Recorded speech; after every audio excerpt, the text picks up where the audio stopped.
What's next? I'll tell you what's next. Mark Zuckerberg needs to go to jail, period. Not in a year, not in a month. January 21st, the day after Trump's inauguration, Mark Zuckerberg needs to be placed in handcuffs and brought to a federal prison. Mark Zuckerberg needs to go through a violent cavity search and placed in an orange jumpsuit. He needs to be found guilty of crimes against humanity, and he needs to be sentenced to death.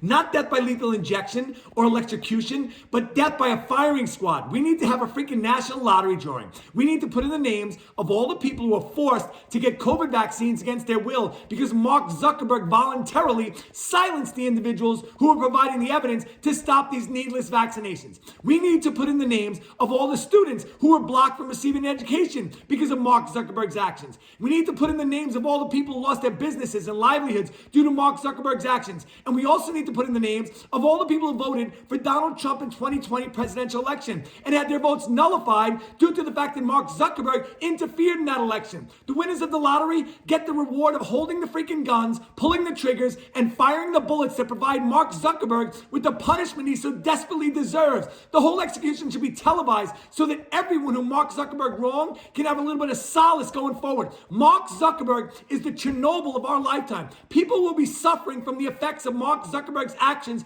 for decades to come. Are you freaking kidding me? He needs to be punished, and he needs to be punished now. Are you freaking kidding me? Are you freaking kidding me? What's next? What's next? What's next?